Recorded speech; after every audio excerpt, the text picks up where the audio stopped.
If you watched your significant other, girlfriend or boyfriend, slap your parent in the face, what would you do?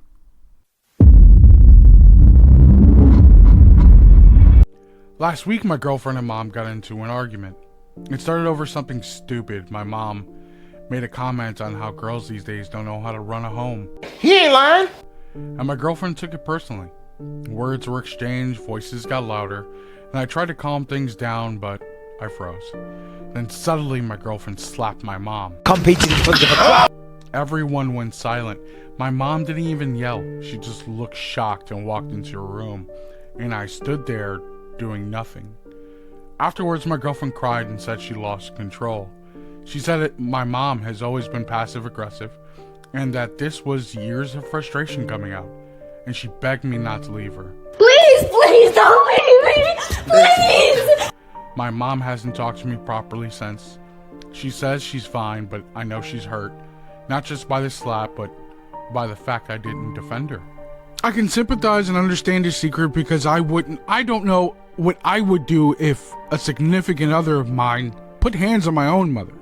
I'm sure I would absolutely intervene and make sure that it didn't even happen. And if it did happen, well, I'd pray for my significant other because I know my mom beat the dog shit out of her. But I know for an absolute fact that this gentleman that told his secret was so baffled and astounded by this even happening in front of his face that he just stood there in silence.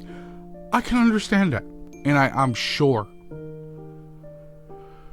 he feels shame and guilt for not sticking up for his mother for that happening. I'm sure he feels guilty.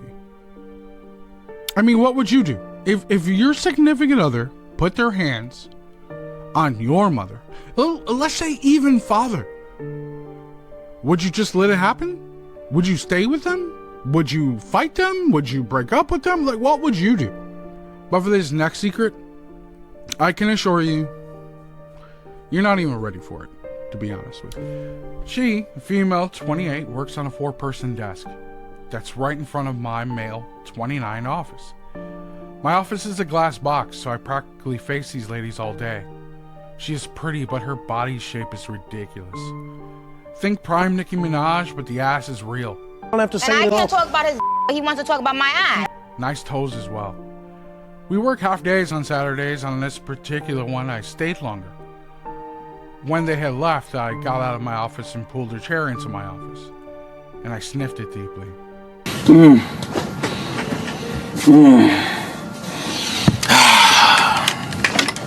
Never fails.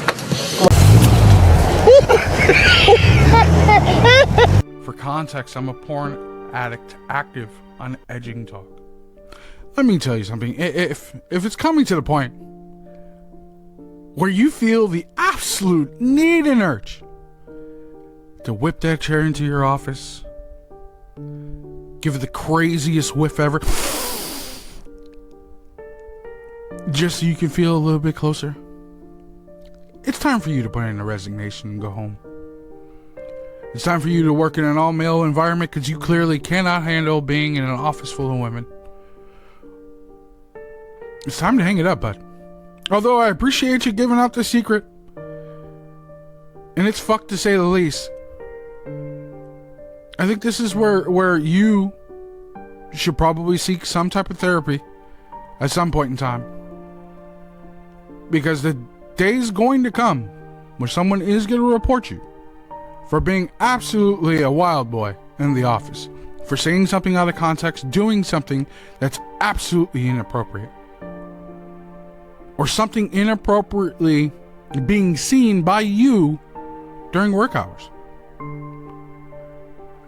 To be generally honest with you, I am really hoping you kind of get it together, because at this point, your days could be numbered, and I don't want them to be. I don't want you to destroy your life. But to those who are watching this video, what advice would you give this gentleman? What would you say? How can he find some type of,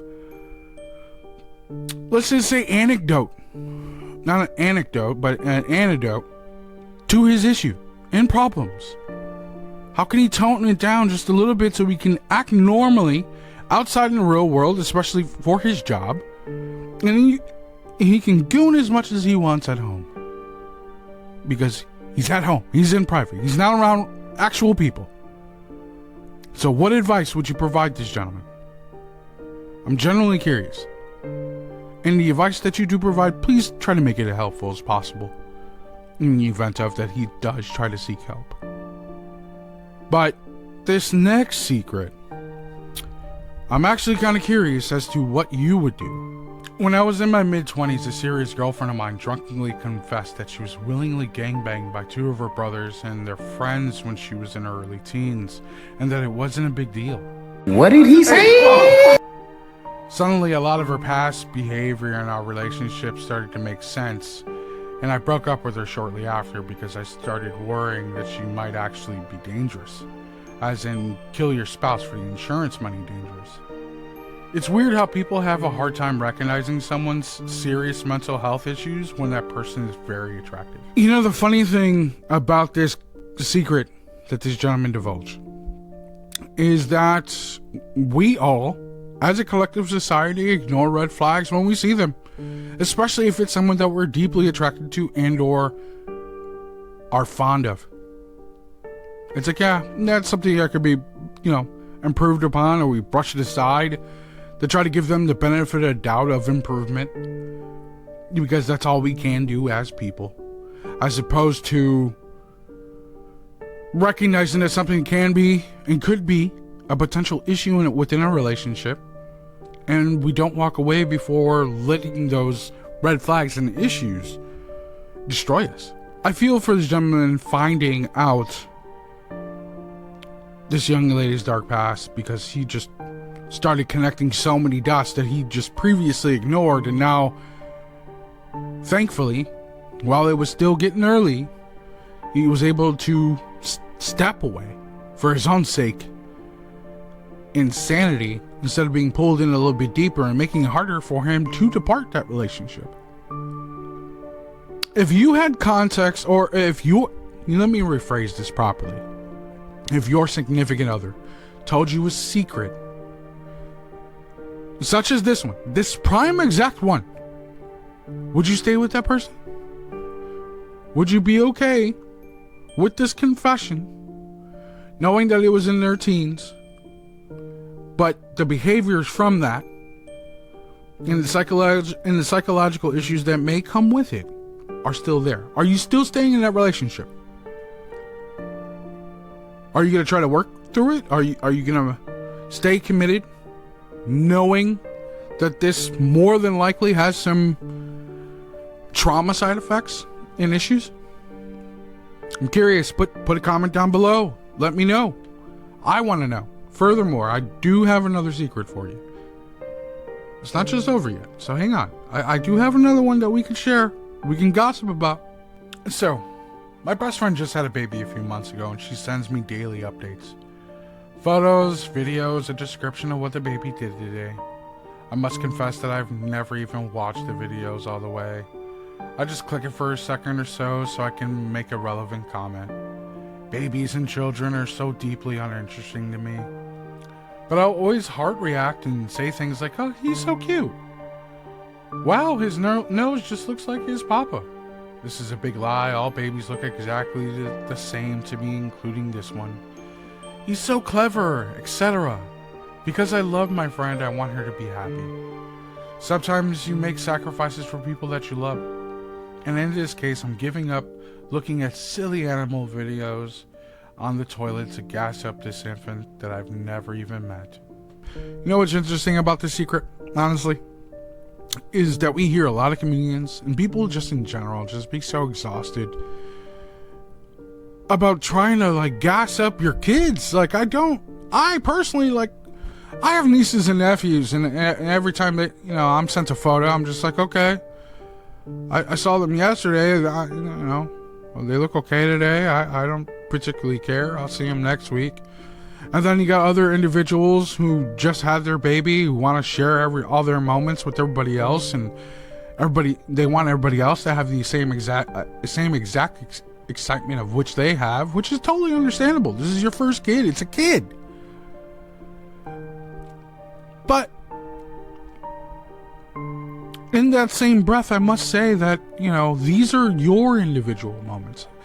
Although I understand you do want to share them with individuals and show that you're a proud parent and you're having a good time and you're showing like your child making these developments, I completely understand. But not everyone wants to see that or share it or wanting it to be shared with them.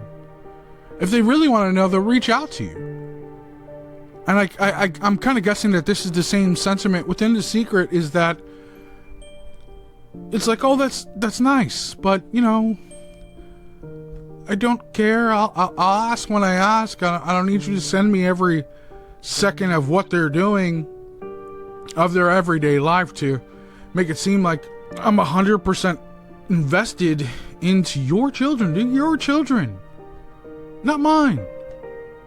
I think that makes it kind of difficult, right, when we view relationships with individuals that do have children. Because I myself, I don't have any children. I have nieces and nephews. But I have a lot of my friends do have families and kids, and every once in a while they send me something, and I kind of get this. I get the same sentiment. It's just like, all right, cool. Please don't send me anything else because I don't care. It's not my kid. But maybe when I become a father one day, I may do the same thing. So I see it both ways, and I completely understand. Are you a parent that sent or abused sending a lot of videos and pictures to friends and family when you probably think you shouldn't have? If so, leave a comment. Tell me about that. Or are you one of those individuals who don't have kids, but your family sends you a ton of videos and pictures of their children, your nieces and nephews, that you're kind of just, you have the same feelings as I do. Like, all right, cool. Go, nephew, niece, hooray. And you kind of just want to get about your day. As terrible as that sounds, let me know. But this was another video for you guys today. If you could please subscribe, like, leave a comment, and or if you're interested in sharing a secret with me, fill out the form below. Any questions, concerns, or anything of the sort, leave it in the comments. But otherwise, thank you for watching and enjoy your day today.